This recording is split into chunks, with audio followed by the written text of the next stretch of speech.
I was going to go back to LA after my time in the desert just to like get some nachos. Honestly, yes. I kind of was like saying it was about work.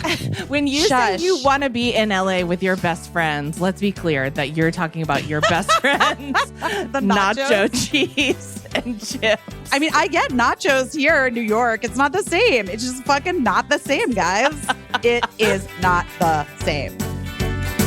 I don't know what I'm doing, but I'm doing my best. Can you hear me? Hello? Oh, I just had to turn the volume up. What happens? I'm not saying that anyone's trying to sabotage you. But again, beware of the saboteurs. Your volume knobs are always turned down. And I'm like, does somebody have OCD where they have to turn everything down? I guess this is a Raymond Padilla question before he splits. Some type of elf in your life who's just going around turning things down? Gina? Could Gina do it? She doesn't have thumbs, but maybe she's very smart. She's so smart. Remember when the cats turned the faucet on? I do remember that and almost flooded my house. Destroyed your house. I mean, anything is possible. You have had animal saboteurs in your history. I know, and I just feel like saboteurs are lurking all around us, Caissie. And our job is to locate and destroy the saboteurs. Wow. Well, yeah. You know what's the worst? A saboteur that thinks they're helping. Oh, so many of those motherfuckers about. When they're just like, someone left the stove on and I turned it off. Thank God for me. And you're like, there was a pot of water on it. I was making tea. Did I ever tell you about the girl that was my roommate for the last season of, what's the name of the show? Dawson's Creek. Dawson's Creek? Yeah. And I lived with a girl that I was friends with from the crew, and we were messy. I mean, we were messy, but you knew that part. But I woke up one morning really early for a call, and she had been out without me. And I went downstairs and I was like, what is that fucking smell? Something smells insane down here. And it was a pot of fully made macaroni and cheese. Oh, no. On the stove, with the stove burner still on. Oh, no. And the entire macaroni and cheese was like black inside the pot. Yeah. And was just like disintegrating into ash.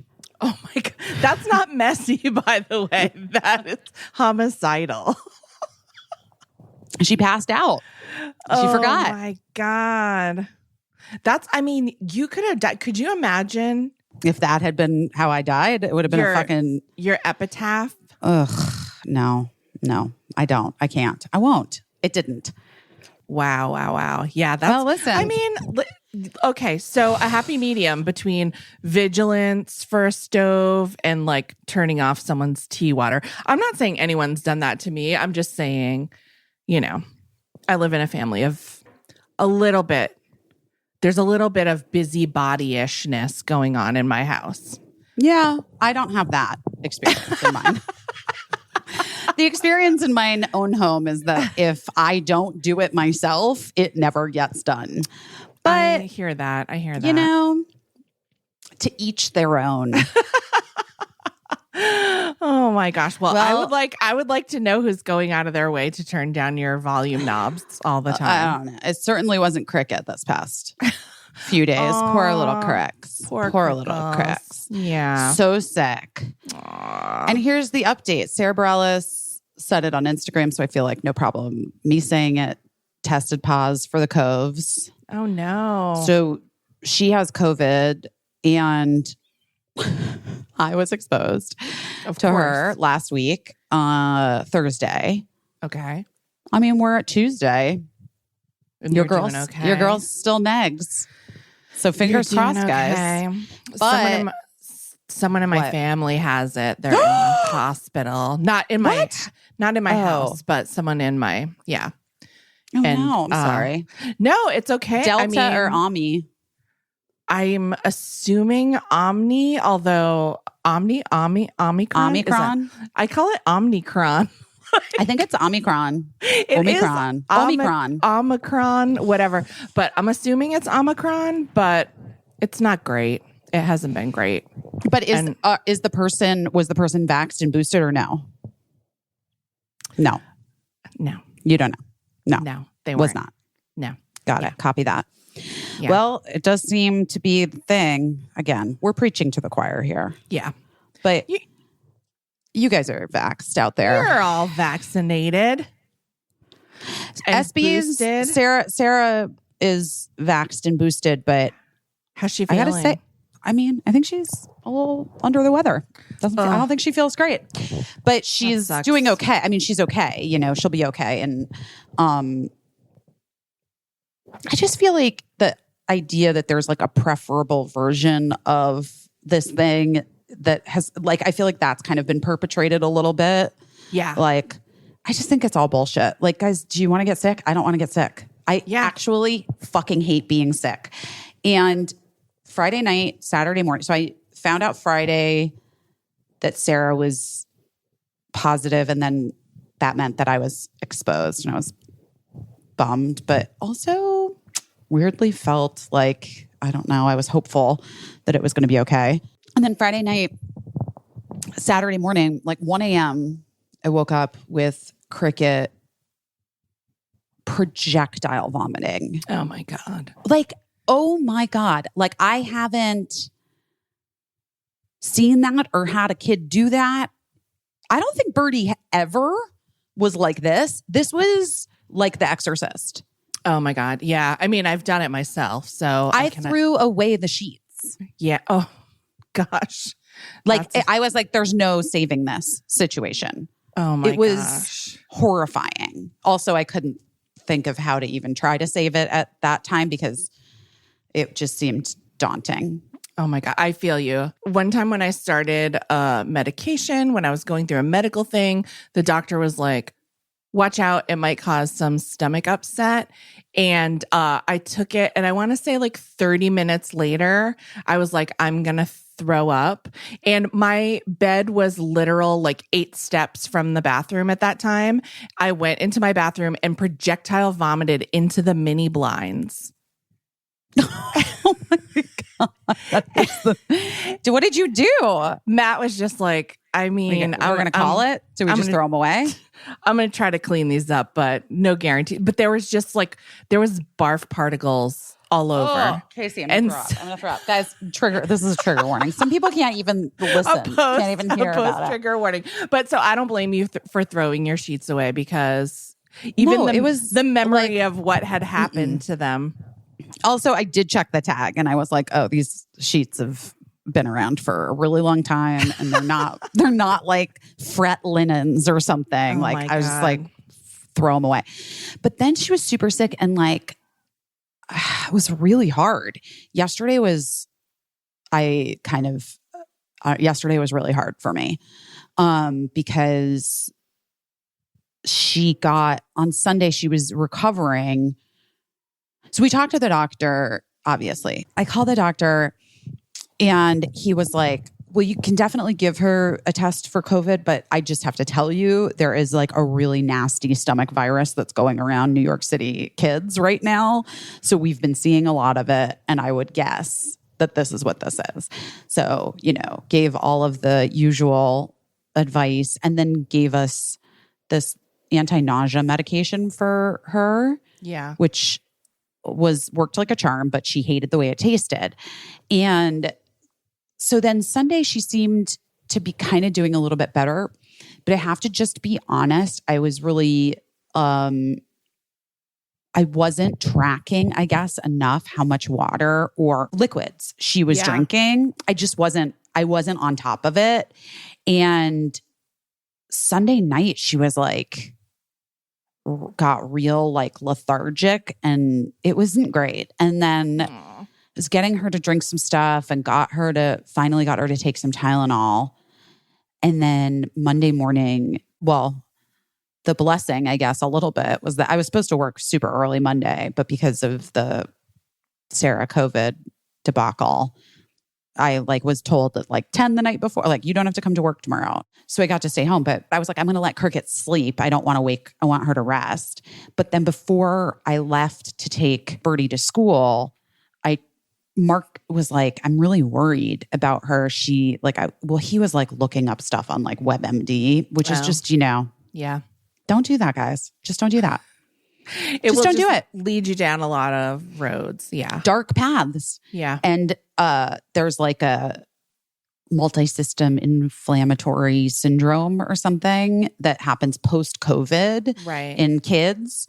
That's like Kawasaki's disease almost. Yes. And it can be fatal basically. Yeah. But a lot of the symptoms overlap with the stomach flu, unfortunately. Right. And because we've never tested positive for COVID, but I'm just under the assumption that doesn't necessarily mean that none of us have had it. Right. Yeah. Like my friend has chronic health issues and she's always in the hospital, but she just tested positive for a COVID, not COVID-19. I guess. And so, yeah, well, COVID, because there's lots of different COVID. Yeah, COVIDs, exactly. right? Exactly. So I just figure we've all touched it at least at some point. So anyway, but she wouldn't she was like conscious, but she like wouldn't get up and like wouldn't move and was like on like my Cricks, and was just like, it was really, really scary. And so I called the doctor early in the morning, and then on my way to school with Birdie, he called me back, and Mark was with Cricket, and he was like, our only goal today is to keep you out of the emergency room, and so here's what we're gonna do. Like, we had to give her a tablespoon of fluid every 10 to 15 minutes for hours yesterday. Hours. Like nursing a kitten. I know. And she was like miserable. She fucking hated it because she was also having like this panic that she was going to throw up again. Right. And so she was just like, yeah, it was a very stressful day. And then Mark started to feel nauseous and I was like, come on, I can't. Moms never fucking get sick. Do you know what I mean? Well, even when even when moms do get sick, I know you just power through. Yeah. When I went back in to see my sinus doctor, a week ago, and he was like, oh, you were like VV ill. Right. I was just like getting up, going to work, being a mom, doing the podcast, like with my head feeling like it was in a vice like the entire time. You know what I mean? I know.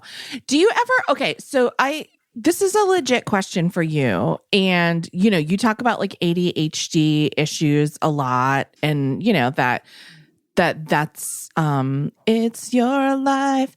It's totally my life. Yeah. Yeah. So I wonder, do you ever think like sometimes you just like you have an awareness of what's going on with your body, but you're just not paying attention to it? Or do you know? Or like, how is that? What is that like being sick? Like when you have ADD, or ADHD, does it make a difference? Do you think? That's a great question. I do think it kind of does. Cause I think I am aware that I'm ill on some level. But then I have my to-do list of all these other things. And it's almost like, I forget that I need to seek treatment. Yeah. It's really interesting because I've always been told my whole life, like you have an incredibly high pain tolerance. Same. Pain threshold. And I'm like, no, but maybe I am in pain and I'm just like limping forward like a weird zombie. Like maybe it's that. Did I ever tell you about the one time I had the copper wire IUD put in, like after Birdie was born? I don't think so. Okay. So I got a copper wire IUD. And guys, I have friends who've had them and like, because it's the non-hormonal IUD. Right. And I have friends who've had them and have been fine.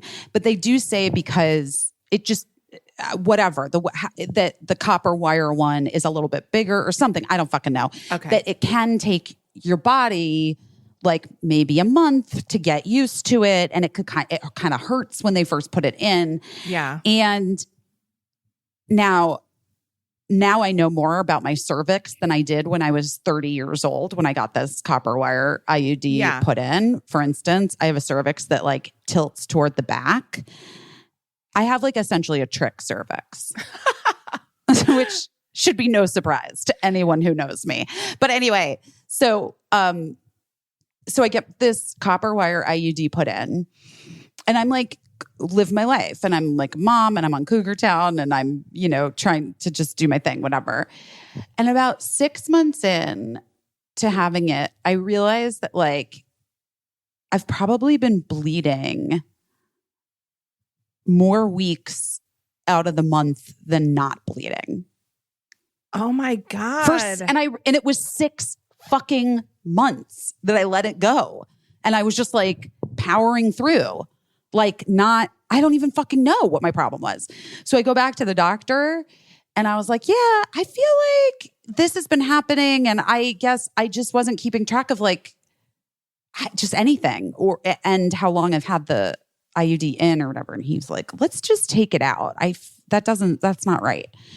Takes the IUD out, and immediately I'm like, oh, I've been in massive pain for the last 6 months.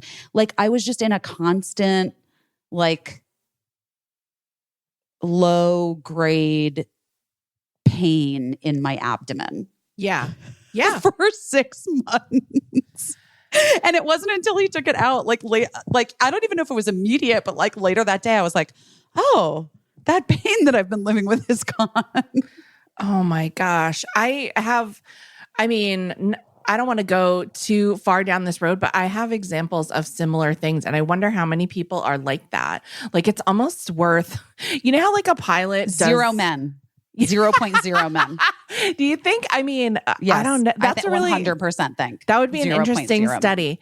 But do you know how like a pilot does like you're supposed to do like a systems check of your plane before you? Sure. I wonder if it's just like if like going forward, we should find 5 undisturbed minutes every day to be like, how do my toes feel? How do my ankles feel? Welcome to the Hoffman Institute, Caissie. Oh, there you go. Welcome okay, to the Hoffman Institute. I just invented the St. Ange Institute. Yeah. Well, essentially it is one of the things that you're supposed to do every morning and night. Yeah. Just take an inventory of how your body is feeling. Physically, emotionally, spiritually. Okay. You kind of like hit the triad. Okay. All right. I feel like I only have time for one of those. So maybe like spaced out throughout the day. I'll just do one at a time. It's actually interesting. Like I've fallen off the Hoffman wagon a bit, in case you can't tell. But when I do return to it and go back into like the daily sort of practice, and even if it's not daily, like every other day, I do notice a difference, because I think I had just gotten so busy with work and everything that I was just like definitely not doing any of it. Yeah.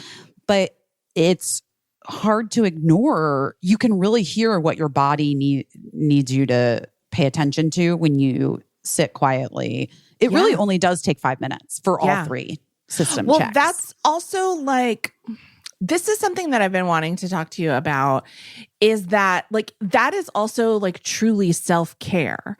Like you are saying to yourself, I care about myself enough to just check in with myself and see how I'm doing, like to really have a frank conversation.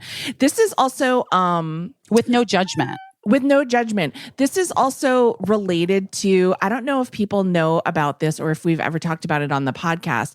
This Dr. John Sarno, have you ever known of him? He's the healing back pain doctor. Mm-hmm. Okay. Sure. So he came to my attention years ago. He's like since passed away. He came to my attention years ago at the Rosie O'Donnell show. Our head writer, Jeanette Barber, had a problem where she couldn't walk. Like she just had this like degenerative like period where her walking got more and more painful and she couldn't walk. And it was really, it was really difficult. And she went to a million doctors. And finally, somebody connected her with this Dr. John Sarno, who he was like a back doctor. And she was like, what the fuck is, like, it's not my back. I don't think it's my back. But anyway, his whole deal, I got his book for Eric Gurian, by the way, one time, because Eric Gurian was always complaining about this back pain. I don't know if you ever read it. I'm going to guess now. But wait, we need to talk about, I want to circle back to that. We'll circle back. 2 seconds. So Dr. John Sarno, and if somebody is like a follower of his or has read the book or used his theories, correct me if I'm wrong, because it's been a long time since I've read the book, but I feel like I use it all the time. His theory is that the pain in your back is real, but a lot of times you'll go to the doctor and the doctor will be like, oh, well, you have like a bulging disc or whatever. And Dr. John Sarno is like, those are the kind of things that we all have, like, as we age. If you looked at anyone's back, you'd probably see that. But you're having a back problem, and so somebody's looking for like what the problem is with your back, and they're seeing something that's definitely there, but is it like necessarily the cause for like your overall like terrible back pain? Mm-hmm. And so his theory is that back pain is real, and a lot of pains that we have in our bodies are real, but it's kind of like your body's way of just making something physical out of like emotional trauma, or like the body holds the trauma. Exactly. And the way that he said it, I think he just said like something that's bothering you. And he even said like that you don't even have to necessarily get to the bottom of whatever it is that's bothering you, like emotionally or mentally. You just have to have a talk with yourself and say, hey, body, I know what you're doing. I understand that this is about something that I'm upset about, and it's not about my back, so you can stop. Well, it's so interesting because, my body did not hurt at all when I was at Hoffman. Really? That's really interesting. Like by the end of the week, I was in like crippling pain when I got there. And by the end of the week, I was totally fine. And one thing that they like sort of, these are all like circling the same ideas, right? Yeah. Like they ask you to sort of, sit in a quiet space and become aware of your body. Mm-hmm. And like you separate out your body, like see your physical self as it is right now. Right. And then separate out your emotional self. And, so far as to like, even how old do you see when you ask your emotional self to like come forward? Just with your eyes closed, guys. Your eyes are closed. That's interesting. Yeah. Like what age are you? I was so frequently a teenager. Yeah.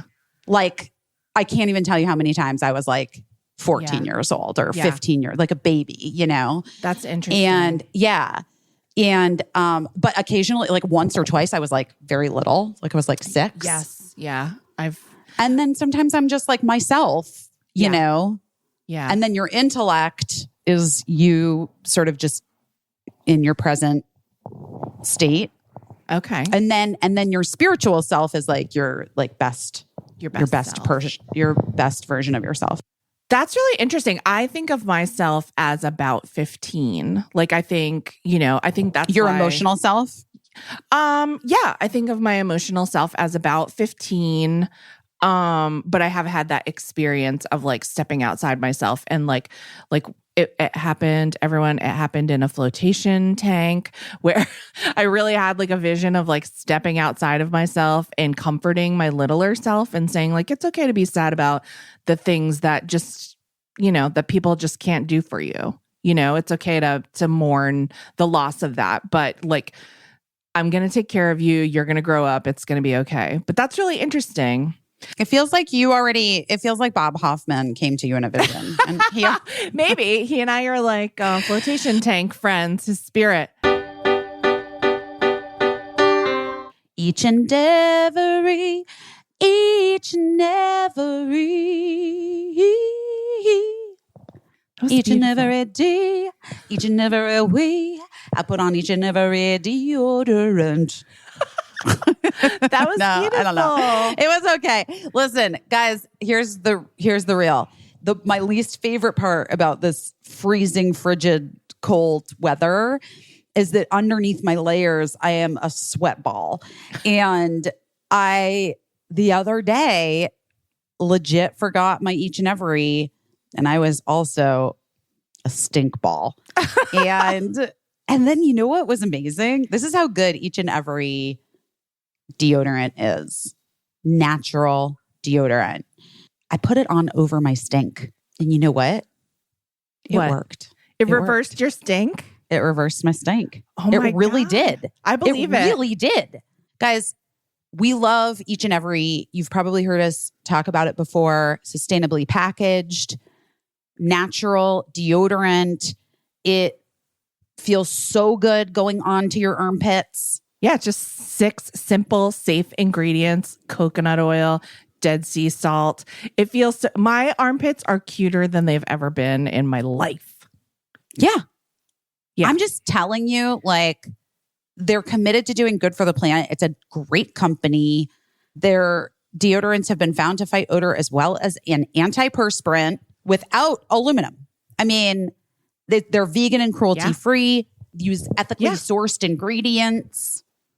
Guys, get into it. And they smell so good. And they smell so good. They smell really good. Guys, join us and get some great smelling pets.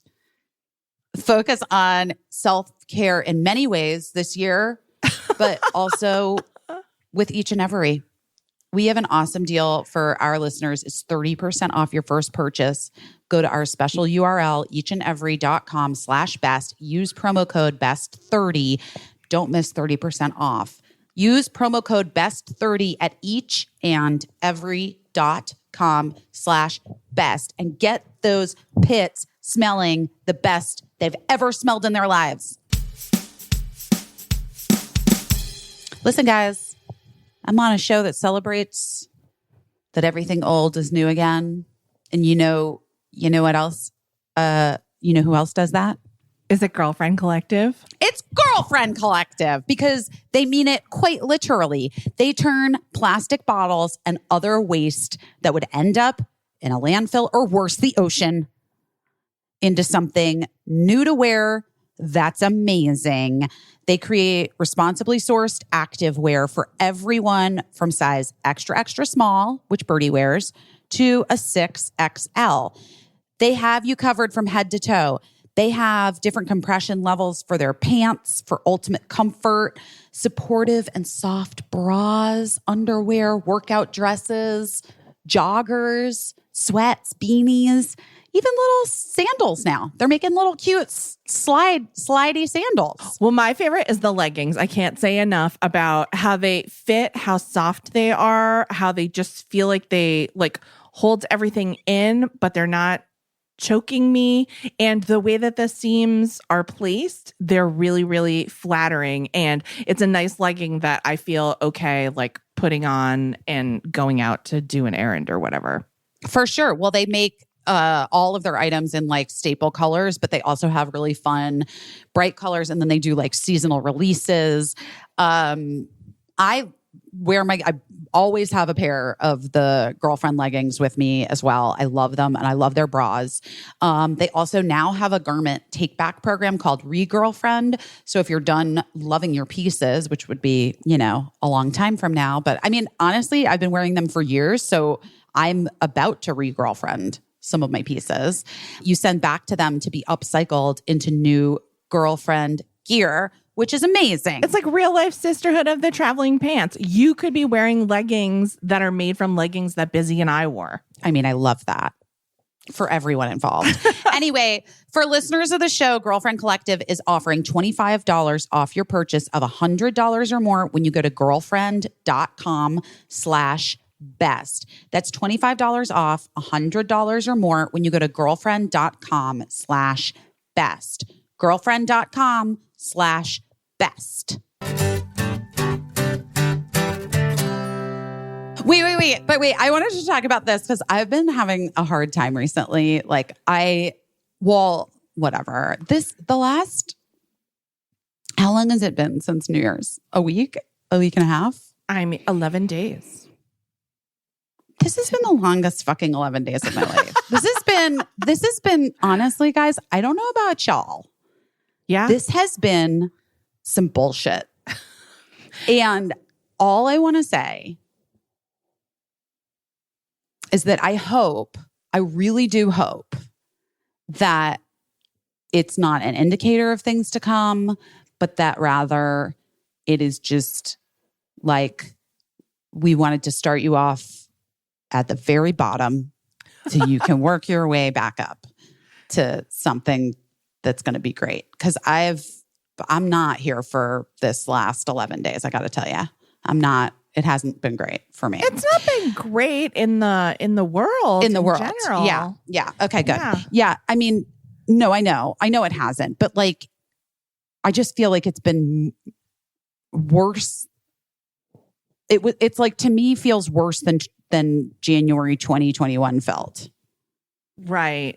Even with the insurrection. Oh, wait, maybe not. No, I mean, maybe not. Listen. Maybe not.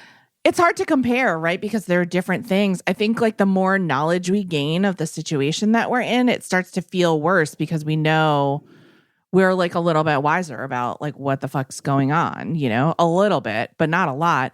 Like back then, like last year on January 5th, I never would have thought that would have happened. But like this year, we didn't have another insurrection, but now I know it's possible. Like I know it's really possible for a bunch of dumb fucks to try to overthrow the Capitol, you know? So I think it's cumulative is the point that, you know, if you feel worse, it's because you saw all that time, you still have it in you, and now you're seeing all this new shit like Betty White and Bob Saget dying, you know? Ugh, Bob Saget. That was sad too. That was really sad. I mean, I met him a couple of times, but I knew so many people who worked with him who loved him, so many comedian friends of mine who have such nice things to say about him. And of course, you know, I was a big Full House fan myself when I was a kid. And then Birdie was such a huge Full House fan and then loved Fuller House. Yeah. And Sidney Poitier. Yeah. Sidney Poitier, we lost. Betty White and Sidney. How old was Sidney? Was he in his 90s as well? Or late 80s. I feel like he was like 89. I mean, he was older. Yeah. I mean, tell that to an 89-year-old. But right, you know. right. Yeah. Those two, Betty and Sidney, I feel like people were able to celebrate and talk about how great they were, but then the Bob Saget thing was just such a shock. So, you know. It was just so sad. Yeah, yeah. It's really sad. But it just says a lot about all three of those people, the things that people had to say about them, about how remarkable they were and how kind they were. And it seems like everybody that ever worked with them had amazing stories. And so, you know, trying to find a little bit of comfort in that. But yeah. I guess. But that sucks. At least Robert Durst died. Yeah, I guess so. I mean, so gross, that guy. He really was so gross. He really was like a mass murderer. Yeah. Right? Not a mass murderer, but no. Serial killer. He was a serial killer. More of a serial killer, yes. He killed multiple people. Yeah. Multiple people. Yeah. I mean, that's what he said in that documentary anyway, when he thought no one was listening. Fucking nuts. Well, can you imagine that moment making that documentary and he forgets to take off his microphone and he, of course, because he's like a weirdo, he talks to himself in the bathroom. Can you imagine just being the sound technician and realizing that he's like confessing to multiple I am going to murders? need you to take back like a weirdo talks to himself in the bathroom, because I also talk to myself in the bathroom.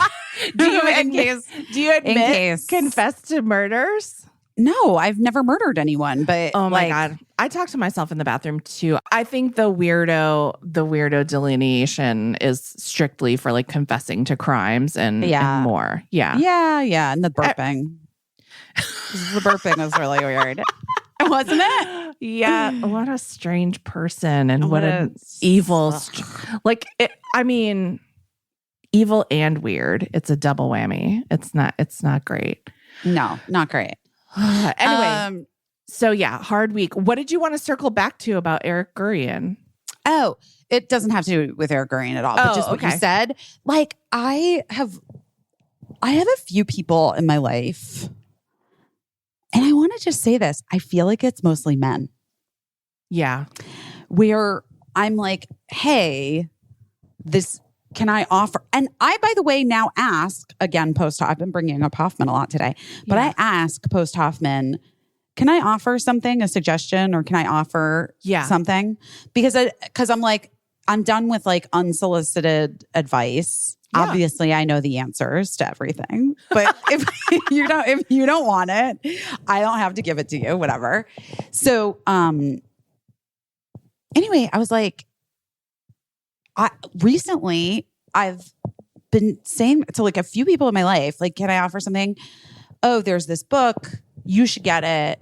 Or, you know what I really think this thing would be really helpful for you or whatever. And then it's like, oh, yeah. Oh, I know what that is. Yeah. And then crickets, you never, and then it's just like, they're not going to do it. And it's really frustrating because if people just did what I wanted them to do. Listen, I don't know. I just feel like, what is that? Why don't people listen? I don't know. It's a good question. That's a good question. Do you listen? Like okay, I'm for real. If you said to me like, hey, Busy, your knee thing, have you read X book about healing knee pain or what the fuck ever? Yeah. I would get it immediately. Yeah. Because you're like a sponge like that. But I also would be like, even if I was like, I'm pretty sure I'm going to get this surgery, I'm going to have to get this surgery. Yeah. I still would get the fucking book. Yeah, that's how you are. I think, here's what I will say. I think it's okay to like reject people's whatever, like people's, I guess it's like an offer, an attempt to help. I think it's okay. But my quibble with that kind of thing is not just saying, yes, I looked at it. It wasn't for me, but thank you. I appreciate it. You know what I mean? Like cutting it off and ending it. Like I hate when people are like, that's it. I'm gonna get it. Or like, I got it, but I haven't read it yet. Or, just whatever. But people are going to do what they're going to do. So I try not to get too mad about it. But I wish people were more definitive in all things, and particularly in saying like, oh yeah, I watched an episode of that show. It wasn't really for me. And then like, I'm not going to debate the person and tell them, oh, you have to read a few more pages. You have to watch a few more episodes. You have to learn a little bit more. I'm never going to do that. And I know some people would, but I just think I wish people were more definitive in just saying like, yeah, I read it. I still think I'm going to like, not really for me. Yeah, get the surgery or whatever the fuck, but I think people don't want to hurt anyone's feelings all the time. And it's like, well, it's funny because it's kind of like, well, get over yourself. Like, why would you think that you like not reading some book that I recommended to you would hurt my feelings or whatever? Like, do you think you're that powerful that you could hurt my feelings? Like, I've been rejected in much deeper and more creative ways than not reading a book I recommended. For sure. But I think everyone thinks they're trying to be polite, but we're all just walking around in this like so undefined, like nebulous, like we never know the answers. And I just want to know, like, I want to know, do you like pickles? Yes or no? It's not like a thing that we have to leave hanging, or I just want to know. And then I know more about you. And then I know, how to relate to you better. But I don't know. People are just going to do what they're going to do. So I try not to get disappointed. But I do want people to tell me as much about themselves as they feel comfortable so that I just know what I'm working with, That is exactly what I feel, Caissie. It's like, all I'm asking is, who are you? Yes. Are you a person who like genuinely is interested in the world? It's a simple question. Or are you a person that thinks you have all the fucking answers? Because let me tell you something. The people that I have had in my life who think that they have all the fucking answers, not my favorite people, turns out. But you think you have all the answers. I don't have all that. That's not true. I would buy the book. You would buy the book. I would go to Hoffman. I would do the thing. I would try a weird fucking workout class. I would, I know all of the best things now because I have done all of the things up till now. And I will continue to. There's no limit. There's no cap on the things that I will do or try or, you know what I mean? Yeah. Well, I was going to say that's a thing that I really like about you is that you're a trier. Like Guess what I'm trying right now? Again, trying again. I'm doing a 6-day all vegan thing. You know? How's that going? I'm on day 2. Are you mad about no meat? No. Good. No. It's not, the good news is it's not like a diet where I'm trying to like lose weight. I'm just trying to like get my body back in order a bit. Yeah. Yeah. And I took those really intense antibiotics and so there's like a probiotic thing and right. There's like fermented foods and shit. I don't know. It's anti-inflammation. There's like a list of things I'm not supposed to put in my bod. Right. Animal products. Yeah. Being the biggest. And then like gluten and sugar, no sugar. And, it's just like all that stuff. But I had raspberries last night because I felt like raspberries. I feel like raspberries are the universally they're on every eating plan. Raspberries. I feel sad for anyone that can't eat raspberries for whatever reason. They're a good friend to me. I love raspberries. I think that all sounds good. That sounds wise and every day you can do a little something that makes you feel a little better. Do it. Anyway, that's all I'm saying. I'm just saying that I'm a person who is a trier and a doer. Yeah. And so then I guess when my suggestions to other people that I love feel like they're not being taken, it feels like a personal rejection of the way that I am as a human. I can understand that. Right? Is that it? Maybe I can understand taking it personally. And then I think that, well, you know me, I'm always trying to look at the other side of it. And so if you're taking it personally, maybe the other person's taking it personally that you're making a recommendation because they're like, she doesn't think I do anything right and that I'm living my life wrong. And you know what I mean? So maybe that's why people are reluctant sometimes to take a recommendation. It doesn't mean that's what you're saying. I'm just saying that might be the way that they're feeling. And that's about probably them. Well, it's always about someone else. Yeah. I don't know. Not always. It's not always about other people. Anyway, that's been a thing that I've been thinking about recently. Yeah. I also think it's sometimes when I'm recommending something, it's not even that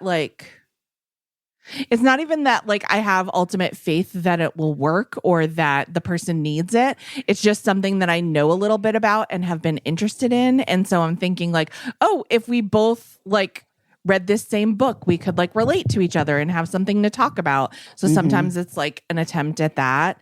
And so it is a bummer when somebody is oh yeah, I just never read that or I never watched it or whatever. But it's just I do think though that the thing that you said hits on it more, which is the just not acknowledging it feels worse than if somebody were to just say I know, honey, I don't have fucking time to read that book. I love you though. I love you.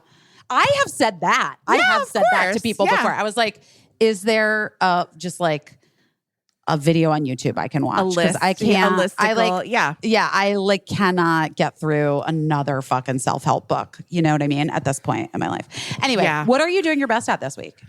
What am I doing my best at this week?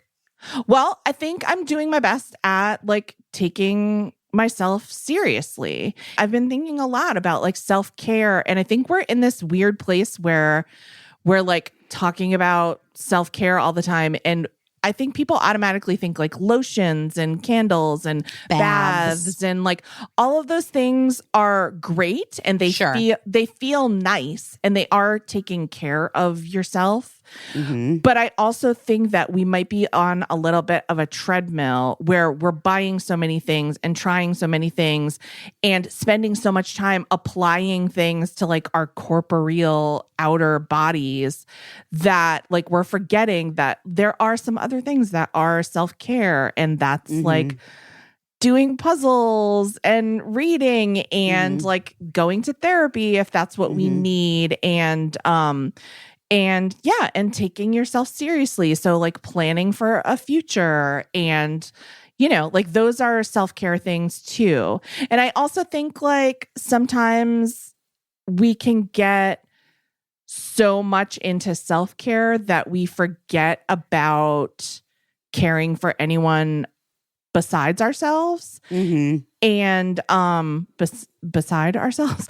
And so I've been trying to focus on that a little too, like taking care of people around me, not that they need it. They don't. They're all grown-ups and they can all take care of themselves. But I remembered a little bit, as I was saying last week, like how much it feels good to have someone take care of me in a way that's like not oppressive and that I welcome. And, you know, and so I've been trying to reciprocate that a little more, because I realize like nobody's going to ask you for that. You know what I mean? Nobody's going to ask you for that kind of help. And so I've just been trying to offer that a little more to the people around me. And so like taking care of myself in more ways that are like beyond lotion, and taking care of other people that deserve to be taken care of, even if they might not even know it, you know, without being like a busybody or oppressive. It's a tightrope to walk. Well, that I was going to say, it's a fine line, as Harry Styles would say. But you know what is so great? Like my husband is like, you know, we talk a lot about like consent, and I think it's something that we think of in dating lives, or like, you know, teenagers need to know about consent. But I have to say, like, my husband, he will always like, you know, he'll like squeeze my shoulders when he walks past me, but he'll always like stop and say like, is this okay? Like, are you, you know what I mean? Like never force me to like swat his hands away if I'm not like, remember when George Bush tried to touch Angela Merkel's shoulders and she did that like, reflexive baby move? Like she was not having it. Like weird baby karate. Like almost everybody has felt like that at some point in their life, where they're just like, ugh, like I'm not in the mood to be like touched right now or whatever. And you don't think of it, and you would sound like such an asshole if you were like, oh, please, not now. You know what I mean? So it's very like sweet and generous, I think, of him to be like, oh, is this okay that I'm rubbing your shoulders? Like, and then you can say like, oh yeah. Or like, oh, actually, I would prefer if you got me tea or whatever. You know what I mean? Like you could, I don't know. He's left me some options, and I realized that I never do that. So that's something that I have to work on a little bit, I guess. But it's a tightrope. It's all about reading the room, right? I mean, dude, it's all about reading the same 6 rooms that you walk around day after day. Day after day. Never leaving. Yeah. Hey, I mean, I'm curious to know more about how you're taking yourself seriously, like what that looks like. It's hard, you know, the gig economy. A lot of people are working in the gig economy right now. And it's hard because I think some people are very good at certain aspects of it. Some people are very good at everything. And some people are like struggling. And I think like I'm the kind of person who sometimes will leave something forever and then like panic work on it right before it's due. Or I do my best. I do think I do my best work a little bit panicky. Yeah. And I mean, and because like maybe that's because we've had a lot of practice at it, because that's how we've always done things, you know, but I do think that my work is good when I do it panicky, but like, is it possible to do it in a non-panicked way? Because it doesn't feel good. Like the work might be good, but it doesn't feel good to be doing it in that state. So I'm just trying to like manage my time. I'm trying to like invoice people who owe me money. Like, by the way, I think for freelancers, that is like, I have so many friends who are freelancers. Yeah. And that is like, tracking down the money that you are owed is like another full-time job. It's the worst. And then companies are so fucking bad at it. You put it off and and they don't think that like, oh, this person's like really waiting on this $700 or whatever. So that's Which is insane. Like, of course, you know, yes, that's insane. But I just, it never ceases to amaze me. Yeah, when that you have to chase your money. You have to chase your money. And so like understanding that, like I'm working on like invoicing things in a timely manner and knowing that I will probably have to check in on it 3, 4, or 5 times maybe. I recently worked for a company where like the co-founder of the company reminded me to invoice and was like, make sure you get your invoice in so we can pay you. And I almost cried. Because that I had never had that experience where someone was like, we want to pay you for the work you did. Make sure you get that invoice in. What can I do to help? But anyway, so all you people out there trying to do this, like, you know, very unfocused gig economy hustle. I see you. I know there are parts of it that are so hard, but like I'm trying to take myself more seriously to make time to do things. And like, honestly, like I'm a busy person, but I fucking have the time. Like I have an hour a day that I spend looking at social media at least. So like I have the time. I can do it. And it's just a matter of, you know, well, I'm my own business, you know, at this moment in time. And I don't have a boss and I don't have to answer to anyone except for myself. And so I guess taking myself seriously is actually answering to myself for once, instead of just being like, I'm just floating out here and I guess I'll get it done or what, you know, I'm like, I really want you to finish your movie. I really have been working on it. I have. Yeah. So, and that's part of it too. Movie, and I am trying to write a pilot just to say that I've done it, not for any other thing, but just to say that I've done it. Well, the movie we're winning all of the Sundance awards. Yeah, we're gonna win tons of awards. And wait, what happened? I totally missed it because I swear to fucking God, not living in Los Angeles, I don't know anything that's happening in Hollywood ever because there's no billboards and the town doesn't like revolve around it here. But there were the Golden Globes.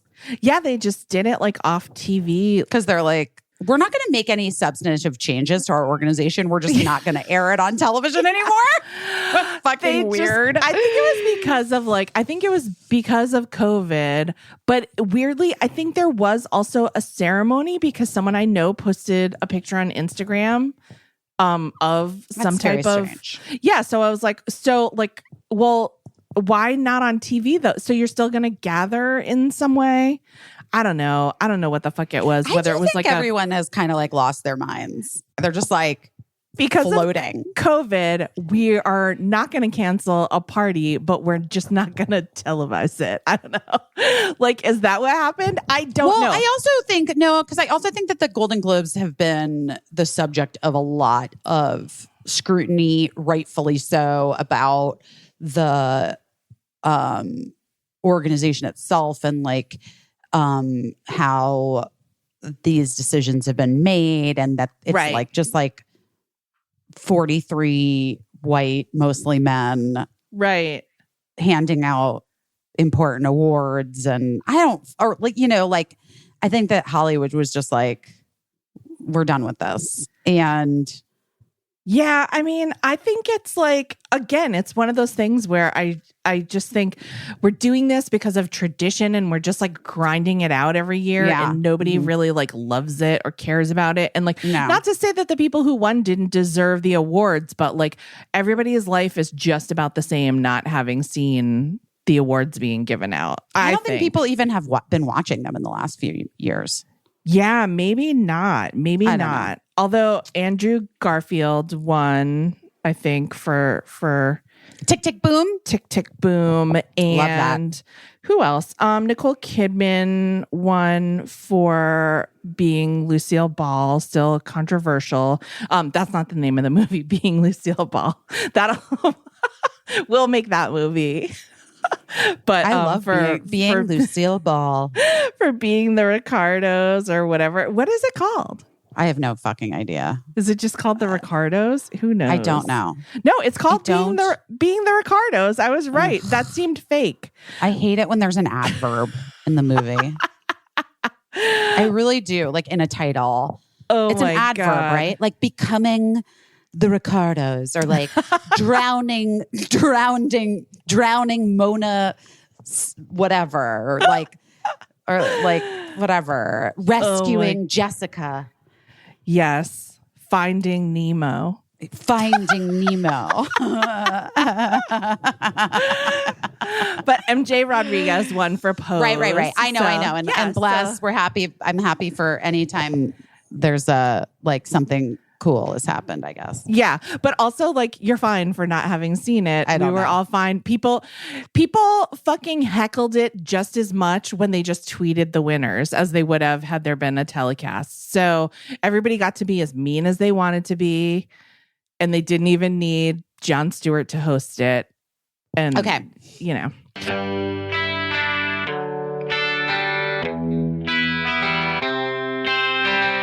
We talk about it. We love it. Guys, Olive and June Manny system. This was like kind of all my mom wanted me to give her for Christmas, I think. And I got her, but I got her something else. But like, I also was like, Mom, you can get your own Olive and June Manny system and also use our code. And it's like very affordable and you're going to love it because you can achieve your beautiful salon perfect nails at a very affordable price. You know what I mean? Yeah. Oh, but I feel so sad that I love that your mom wants to try Olive and June because it is great. I mean, it's great. Especially right now when I don't want to be leaving the house, but I still want to look put together for all my Zoom meetings and everything where I talk with my hands a ton. I love being able to give myself a super cheap, perfect manicure at home. And let me tell you something. That's exactly right. That's right. The nail polishes are such good quality. They last 7+ days, do not chip. The nail polish, like, I don't even know how to describe it. It sort of like fills in, but it's not like gloopy and it doesn't run anywhere. And then if you do have any little smudges, the Manny system comes with an extra little brush that you can just like swipe away the little mess ups. It looks like gel polish, but it's not. And it literally breaks down to $2 a Manny. Yeah. When you use the system. And they have this game changer poppy that like, it's like a silicone grip that pops on to the top of the nail polish applicator and it steadies your hand. Mm-hmm. And, you know, it like even my non-dominant hand, I can paint it and it looks like I got it done by a pro manicurist. So guys, everything is there with the Olive and June Manny system. 6 polishes. It's every tool you need. And then they offer on their own site or Instagram some like tutorials to even show you how to make it even more perfect. So getting beautiful salon perfect nails at home is now, it's a dream come true. With Olive and June, your new nail life is here. Visit oliveandjune.com/busy for 20% off your first Manny system. That's, Mom, are you listening?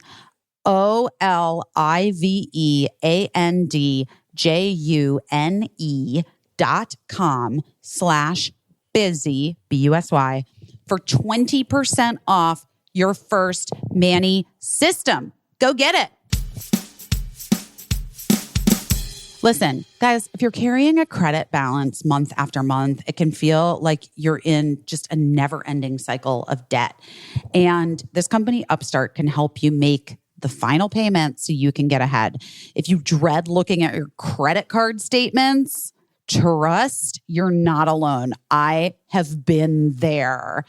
Upstart is very fast and an easy way to pay off your debt with a personal loan, and it's all online, whether it's paying off credit cards, consolidating high interest debt, or funding personal expenses. Over 500,000 people have used Upstart to get one fixed monthly payment, just one fixed monthly payment. Upstart knows that you're more than just your credit score. It's expanding access to affordable credit for many people, like you. And unlike other lenders, Upstart considers your income and your current employment to find a smarter rate for your loan. With a 5-minute online rate check, you can see your rate up front for loans between $1,000 to $50,000, and you can receive funds as fast as one business day after accepting your loan. So find out how Upstart can lower your monthly payments today when you go to upstart.com/best. That's upstart.com/best. Don't forget to use our URL to let them know we sent you because we want the credit. The loan amounts will be determined based on your credit, income, and certain other information provided in your loan application. Go to upstart.com/best. What are you doing your best at this week? Okay, so unclear. But the week's young. The week is young. I'm unclear what I'm doing my best at this week because I don't know if I've been nailing it, but nailing anything, period.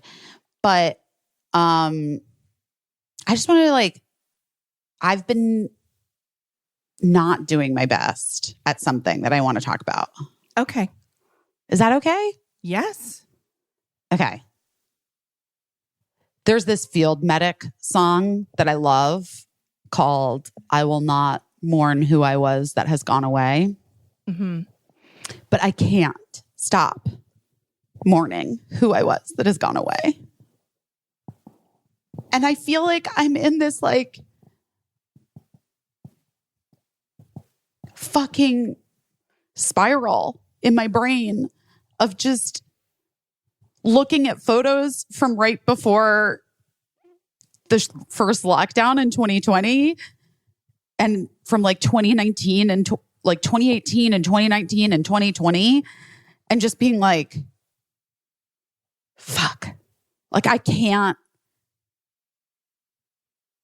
I don't know. I'm in this thing and I am having a really hard time getting out of it. That sounds hard. And I keep listening to that song, trying to talk myself into it. I don't know. Some days it manifests itself physically. You know what I mean? Yeah. I'm oh, physically I am so different now looking. To which everyone who's very close to me in my life is I mean, you're not really that different. You don't really look that different. But I feel like I do. Yeah. You know? And the not working out because of the knee injury and then just all of that has been kind of a mind fuck for me. And that's been really difficult. I think that's a difficult part of it too. But beyond that, it's one thing that definitely I know is easier. I think it's easier in general in Los Angeles than it is on the East Coast, but I just never realized how much a baby I am in terms of a routine. Yeah. And how important routines were to me. Yeah. And how comforted routines made me feel. Yeah. And I'm so far outside of any sort of routine. Every day is a fresh hell. Yeah. And I feel like that's what's the most destabilizing in all of this is the lack of, because honestly, the first 2 months-ish of the lockdown in 2020, I just established a new routine. Right. And then I was just like, this is my new routine. And I was able to kind of like keep it together. Yeah. But I don't know. Everything seems to just like, everything is so topsy-turvy. Yeah. And I cannot get a fucking grip on anything. I feel like I can't get a grip on anything. Well, is that cool? that is cool. That's very honest. And I think a lot of people probably can identify with a lot of the things you're saying. One thing I do want to ask you is like, great song aside, why wouldn't you mourn who you were? Like if something happened to me and I went away out of your life, you would mourn. Yeah.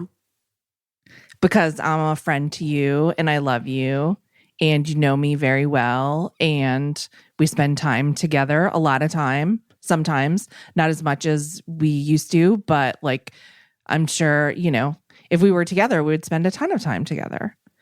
So what is different about me and who you were a few years ago, except for, you know, you are yourself, but what's different about a form of yourself that doesn't exist anymore? Yeah. Why would you not mourn the loss of a part of yourself or someone who you were? Yeah. I mean, I guess part of it is just that I would like to like think of ways to embrace rather than mourn who I was and the life and my life and everything that I had. I guess I wish I would be able to sort of embrace where I'm at, right? Like live in the present. That's a thing that I think I talked about a lot in my book, which was that I always was looking toward the future, you know? Yeah. Yeah. Always. Yeah. And I was doing that a few years ago as well, you know? Yeah. And it's like sort of just the first time, I think, in my life, I don't know, maybe ever, that I'm like looking back and feeling like, fuck. That's probably a little bit being in your 40s, you know? Like, I know. Well, there's that too. You didn't have much to look back on, really. You know, when you were 10 or 20, there wasn't so much to look back on, you know, but sometimes 20-year-olds do it. Sometimes 10-year-olds do it. Like my friend was just talking about, they got a new record player and she was saying that her son, who's like 10, was playing records and he kept saying, oh, I haven't heard this song in years. Like he's a little old man, you know? So, I mean, we definitely always have things to look back on, but you are at a point in your life where so many amazing things have happened. And so there is so much to look back on. Yeah. You know, and you're at a point in your life where you're like, you know, getting near the middle. If you're lucky. You know what I mean? If you're lucky, this next 10 years will be the middle of your life because like maybe you'll live to almost 100 years old. I'm going to live past 100. You know that. Oh, okay. All right. Well, like Miss Betty White, like living, you know, but I think it's natural because things are changing. Like you can see sort of the end of some things. Like you can look at Birdie and know that they are growing up into a grown-up because you've done a beautiful job, you know? But there's a lot to look back on and it's... I know. I think the challenge maybe is looking back with love and not wishing that you could be back there and not regretting any type of choices or mistakes you feel like you've made, because that it's all beside the point. You are where you are now, and you have all this like beautiful, it's like a beautiful photo album behind you. I know, but like it's a literal photo album. Yeah. But like maybe the key is like looking back in love and being like, this is fucking great. And look how far we've all come. And then, bitch, you still have a full empty photo album ahead of you. I know. It's just, I know. Oh, but yes, knock wood. You're right. Yeah. We hope. Yeah. And so you don't want to fill that photo album with sad snapshots of yourself. Like regretting or wanting or yes. I mean, yes. And I guess that's what's bumming me out too, is like, I do feel like, I don't know. It's hard. You're literally in the middle. I'm in the middle. And I'm also like, yeah, I'm in the liminal space still. Yes. And I'm a little bit like, why is this space still fucking liminal? And it's like, oh, because it is, because it just hasn't become what it is going to be yet. Yeah. And I do feel like if I were in LA, it would feel different. I do feel like I would, Yeah. Or maybe you'd be able to not pay as much attention to it or whatever, Well, yeah, because I would have the support of and the comfort of being able to see my best friends and eat my nachos. Yeah. I'm really fucking bummed about the nachos. I was going to go back to LA after my time in the desert just to get some nachos. Honestly, yes. I kind of was saying it was about work. When you say you want to be in LA with your best friends, let's be clear that you're talking about your best friends, the nacho cheese and chips. But only from Petty Cash. I mean, I get nachos here in New York. It's not the same. It's just fucking not the same, guys. It is not the same. I get that. I get that. Yeah. I want to be in that. I want to be in that place on Bev. I want to get my fucking margarita. Oh my gosh. With the good shit. Margarita with the good shit and my cauliflower nachos. Why the fuck have they not renamed those nachos the Busy Phillips nachos? Honestly, it feels rude at this point. Yeah, I mean, you raise a good point.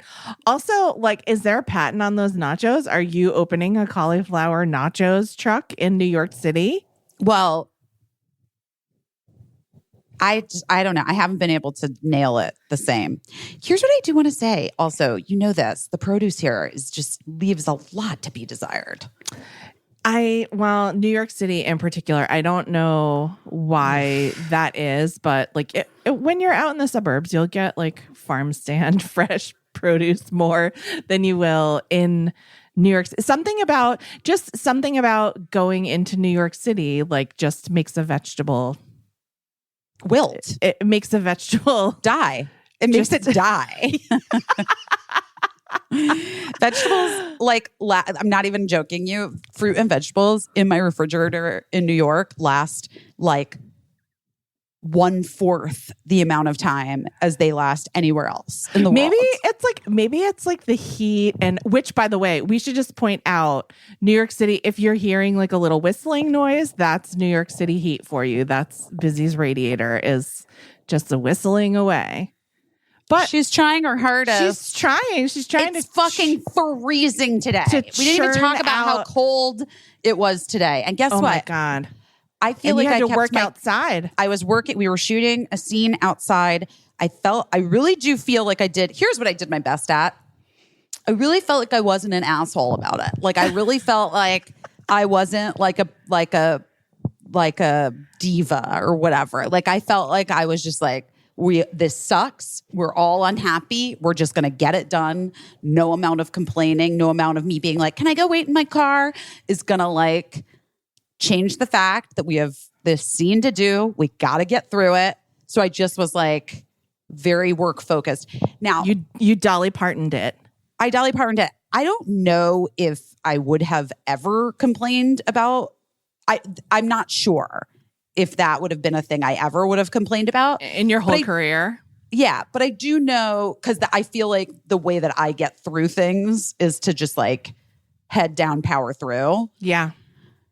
But I do know that I have complained about other things, you know, What? and maybe, what? Shut up. Don't be mean to me.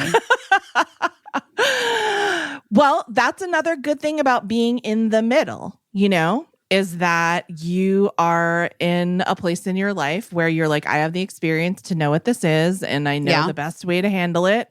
And the best way to handle it is to Dolly Parton it. True. And like, you know, so that's one positive thing. Being in the middle, whether it's in birth order, a row of airline seats, the years of your life, there's not many positive things about it. It's the most challenging time probably for all of us, the most challenging position. But that's a positive thing, is that you're experienced and you know your shit, and you're like, I just got to get through this 17 degrees day. I'm also not thrilled with what's happening here, which is that I just got my call sheet for tomorrow. Yeah. With my pickup of 5:20 a.m.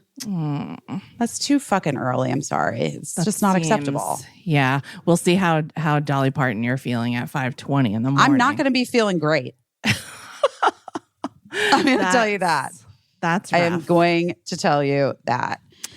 Why does show business have to take place so early in the morning and so late at night? I don't know, because it's both. It seems insane. It's like pick a lane. Yeah. Just like, are you an early morning thing or an extremely wee hours thing? But yeah. I will say I'm much better with an early morning than with a late night. Yeah. I'm like I'm a morning person. Oh my gosh.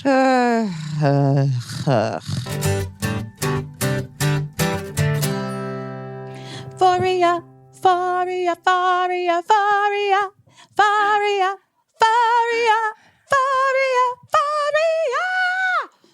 Wow, guys. You went for it.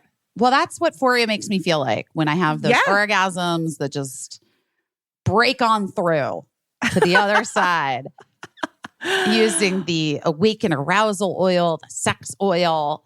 I am just all about this, new journey for everyone of like, let's oil it up, ladies. For real. Let's get it lubed with some like good shit too. Not like this other bullshit. Like just get the good stuff. Yes. I always get excited whenever people try products that we recommend and share it on Instagram or whatever. But I'm particularly excited seeing these posts pop up where people are trying Faria, because it is really good stuff. It's no joke. I mean, having good sex and orgasms is good for your health. So like chalk it up to self-care. Get yourself some Faria. I mean, talk about self-care. Right? Yes. Listen, imagine the best orgasm you ever had. Now, imagine that it could be even better with products that are designed to naturally enhance your sexual pleasure, give you access to bigger and better orgasms, solo or with a partner. We've talked about this before. You guys, Faria has such a serious cult following with tens of thousands of people who've had their sex lives transformed. We're just two of them. But if you really want to treat yourself, go online and read the testimonials, because they are alternately very convincing, very spicy, and sometimes hilarious. Honestly, the Faria's Awaken Arousal Oil and the Sex Oil are the perfect combo for peak pleasure. Get into it. It's not just for you. Your peak pleasure will also equate more peak pleasure for your partner. Yeah. There you go, guys. So yes, you have our permission to go ahead and get lubed up. We fully endorse you to treat yourself to more, deeper, fuller pleasure wherever you can find it and as often as possible. And you can start with a bottle of Foria. Foria is offering a special deal for our listeners. Get 20% off your first order by visiting ForiaWellness.com/best or use code BEST at checkout. That's FORIA wellness.com/best for 20% off your first order. We recommend the Awaken Arousal Oil and the Sex Oil. You're going to thank us later. And when you do, just please tag us because we want to know.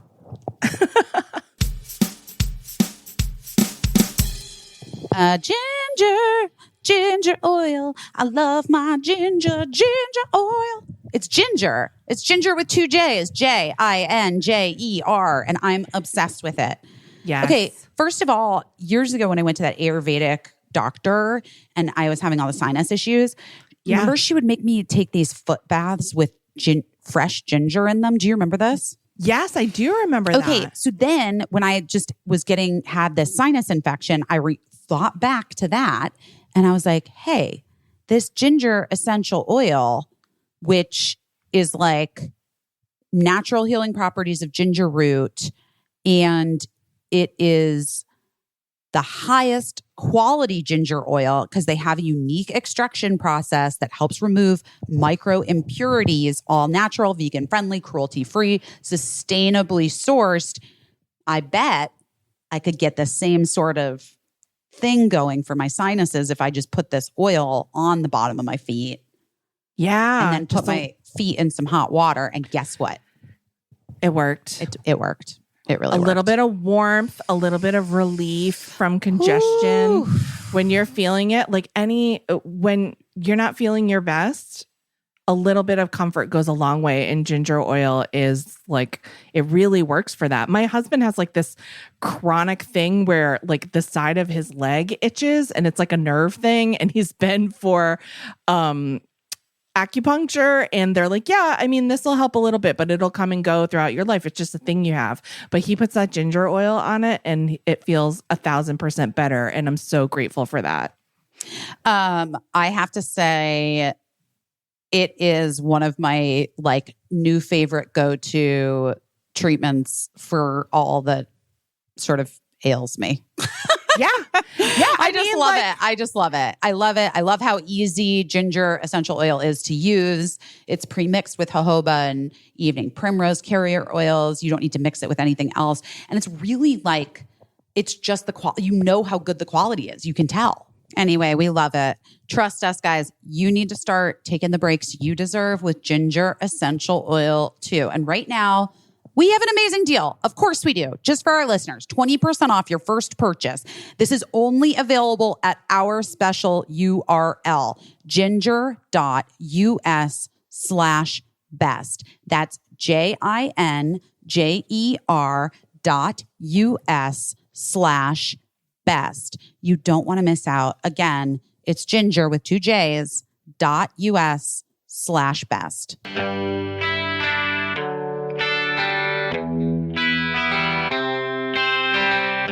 Well, speaking of show business, last week I alluded to a story that I was like, I'm pretty sure I told this on the podcast before, but a bunch of people wrote in to say, you didn't tell that story, so tell it. And it was when we were talking about fucking up and owning your mistakes. And Yes. So this is the story. Okay. And hopefully, I don't think I ever signed an NDA saying I couldn't say this or whatever, but what are they going to do? Anyway, when I worked at The Late Show with David Letterman, when I was a young person working at The Late Show with David Letterman, a huge part of my job was writing letters from Dave. He's a very old school kind of guy. He loved to send letters to people. And he had so many hundreds of letters to send that became part of my job to write letters in his voice. And so because I aspired to be a comedy writer, at some point I was like, hey, since I'm writing letters and they're coming from you and you're signing them. Yeah. Yeah, I was going to say, and just to be clear, he would read over the letters, be like, that's perfect and sign them, right? Yeah, exactly. So I was like, since I'm writing letters and they're coming from you, should they not be funny? And, because you're a funny person. And he was like, well, yes, but they need to actually really be funny or I'm not going to sign them and we're not going to send them because it's a quality control issue. So I was like, okay, great. So really, that is how I learned how to write a joke. It was like an MFA in comedy. I wrote these very short letters, brought a big stack of them into Dave every night. He would take a black pen and a red pen, and if it was all good to go, he would sign it. And if it needed work, he would take the red pen and be like, oh, okay, I see the joke you're trying to make here. Here's what you need to do. You need to move this. You need to shorten this. You're telegraphing your punchline, blah, blah, blah. So it was truly like an MFA in like writing one-liners. So it was... Which is like, by the way, worth the job. Yes. Like, I mean, that's like insane. 100% worth the job. And I was like, I don't even know that he knew that he was doing it, but I knew that I was receiving an education. And I was like, let me stay tuned here. So anyway, it was near Oscar time. And whenever it was Oscar time, our talent department would come to Dave and say, we want to send letters out to all of the people that we think are likely Oscar nominees, asking them to come on the show. And like, obviously we'll try to book them, but it's just like, if a personal letter comes from you, it's that much more meaningful. Whatever. And so it was the year that Nicolas Cage had been in the movie Leaving Las Vegas, and he was getting all kinds of Oscar buzz, whatever. So we had a whole list of who the talent department thought were going to be Oscar nominees. And we wrote letters and went through the whole normal process and then got to Nicolas Cage on the list. And don't come for me, guys, when I tell you this story. So I said, okay, what do you want the letter to Nicolas Cage to say? Because it was like an important letter. So I wanted to, and Dave was like, ugh, I don't want to send him a letter. We've asked him to come on the show 1,000,000 times. He has said no 1,000,000 times. It's not for him. So I don't even want to send him a letter. Just forget it. Skip over him. And because I was young and like an optimistic idiot, I was like, no, come on. We got to try again. We got to try one more time. Like, maybe it'll be different this time. What do you want to say in this letter to Nicolas Cage? And he was like, ugh, fine, whatever. Just tell him to stop being such a bleep and come on the show. I bleeped it because it was just him and I. Again, don't come for him. Don't come for me. It was a long time ago. It's the 1990s. He was saying something that like, I think wouldn't be that shocking today, but was kind of like a little shocking in a funny way back then. But he was just exasperated, and he was more exasperated with me, I think, than with Nicolas Cage. And I was like, ha ha ha, very funny. Okay. So I go back to my office and I'm like, well, obviously I can't write a letter saying what he just said. That'd be like too salty. Insane. Right. So I wrote a letter, a version of that sentiment in a letter that I thought was kind of cheeky, kind of funny, but not offensive, but got the point across. So not calling Nicolas Cage a B word or whatever. So I put it in a stack of letters that I had written. I brought it into Dave's office. He corrected the ones that needed correction. He signed the ones that he was cool with. And then I had this system where I would, because it was pre-computer, I would photocopy the envelope with the address with the letter and file it away in this big binder of letters that had been sent out. So that they could keep track of where all the letters... Yeah, okay. Yeah, so we could keep track of all of that information in a very non-scientific and hard-to-search way. But so anyway, a couple days later, Dave was like, oh, damn it, we never wrote that letter to Nicolas Cage. And I was like, no, we did.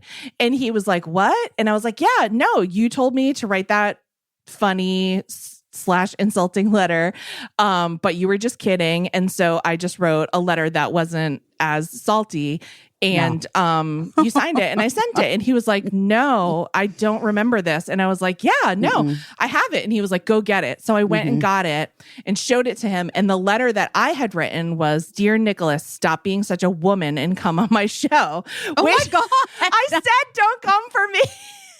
In the 1990s, if you're not calling someone like the P word or the B word or the C word, I was like, that's like a soft version of, what what the idea was. Like, Oh man my up. God. I know. I said I was an idiot. Dave was like, oh my God, get this letter back. You have to. And I was like, I sent it. And he was like, you have to do whatever you have to do to get this. We can't, this is offensive. And I was like, is it? And I was like, but people say stuff like this all the time. And he was like, listen, they do, but like, it's not right. And it's also, like not my vibe. Yeah, it's not. And he was like, do whatever you have to do. Invoke the assistant code, call his assistant, get the letter back. We'll destroy it. And like, it'll Move all on. be fine. Mm-hmm. I spent that day calling everywhere. Nicolas Cage's publicist, agent. Finally, I got whoever like worked for him. And I was like, hey, I need to get that letter back. I'm trying to like, please like do me a solid. I'm just trying to get that letter back because Dave was not cool with it. And he did not wish to have, he did not wish to have Nicholas see that. And, the woman was like, girl, I'm so sorry, but he already received that letter. And I was like, well, and it was like, but at that point it was late. Everybody had gone home. I think I was alone in the office. And I was like, this is it. Like, nobody had cell phones even back then. So I couldn't even like call his cell phone or whatever. And I was like, I'm not going to disturb him at home. But I was like, tomorrow I'm going to have to come in, own up to what I did, and I'll be fired. That'll be it. That'll be the end of my job, my short time here. And so I'm sure I had like a dark night of the soul. I'm sure I was sleepless that entire night. I can't even remember. But I came in early the next morning to kind of like, I don't know, get a box and start packing up my stuff. And then the guy who worked in the mailroom was like, hey, I called and was like, hey, I have a huge delivery of flowers for the boss. So are you there to get them? And I was like, yeah. And he was like, okay, I'm going to bring them up. So he starts coming down the hallway with his mail cart, and it's like the giantest floral arrangement of like hundreds and hundreds of long stem roses. What? Yeah. And I was like, took the card and opened it up, and it was like, dear Dave, you're right. I'm going to stop being such a woman and come on your show. From Nicolas Cage. And whenever Dave came in, I was like, okay, the bad news is Nicolas Cage got the letter.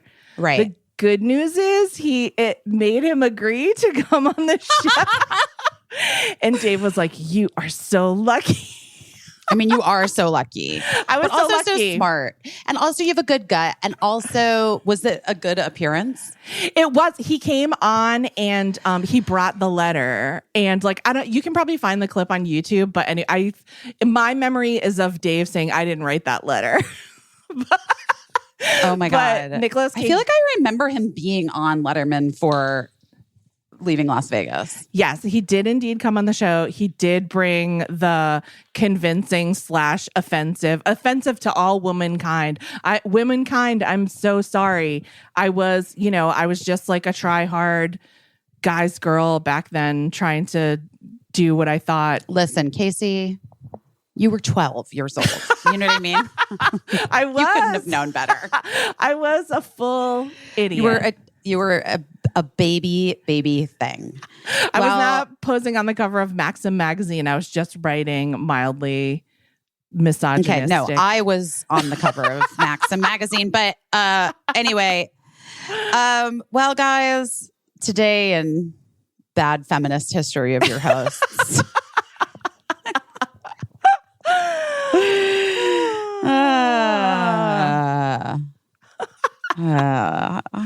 Yeah, there it is. Well, That's listen, the story. I love that story. I know that story and I love it. And I honestly, I love every part of it. I love the assistant who was like, sorry, that ship sailed. I love Dave being like, what are you talking about? No. Have you never heard of misogyny, you idiotic girl child? I mean, you're like, no, I haven't. Oh my God. Oh, so good. Anyway. I like to think that maybe that assistant is like the lady that had to tell me that she couldn't help me. Maybe she's the one that made it all happen. Maybe she was like, that's hilarious. Or maybe she was like, I gotta do this for this girl because otherwise she's dead meat. and just was like, let me send some flowers and tell Nick he's going on the Late Show. Who knows? I mean, honestly, I think he just thought the letter was funny. He's like, what a weird thing to do. Maybe. But that was really my first experience, I think, with like owning my shit and being like, I fucked this up and there is no fixing it other than to say I'm sorry. Well, that's a pretty good one, though.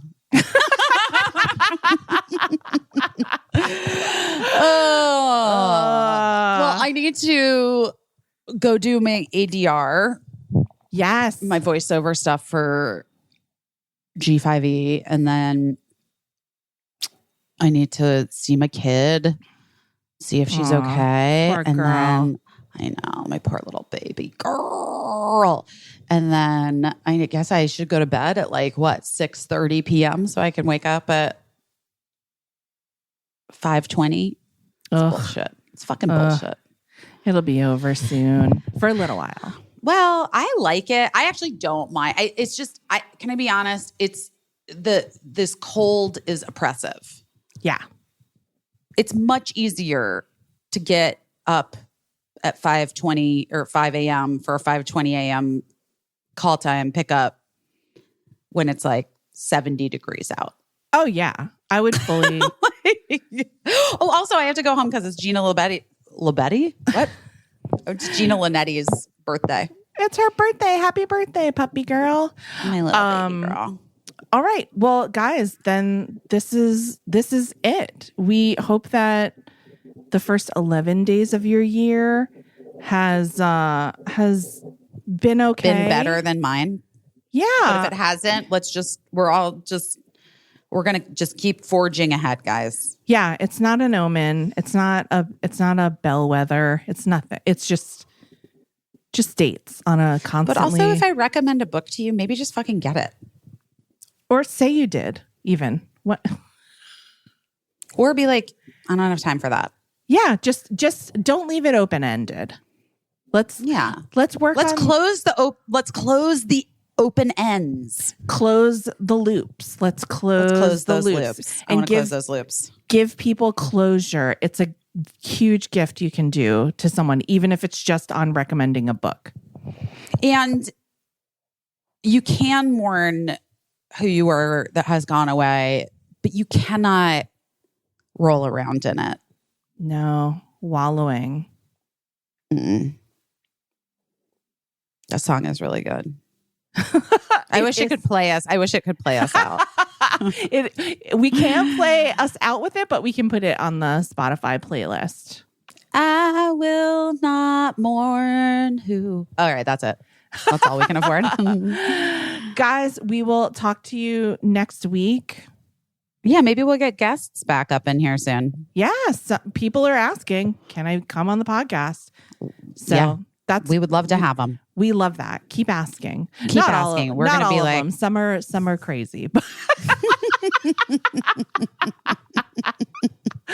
Some want to come on the podcast and talk about like some dubious inventions that not interested, dangerous. No, yeah. But some of the people that are asking to come on the podcast, delighted. Well, take good care of yourself. Sleep well and each other. And take a little time to enjoy the view. You know what? And just go live your best life. This I know for sure. Bye. Bye. I don't know what I'm doing, but I'm doing my best.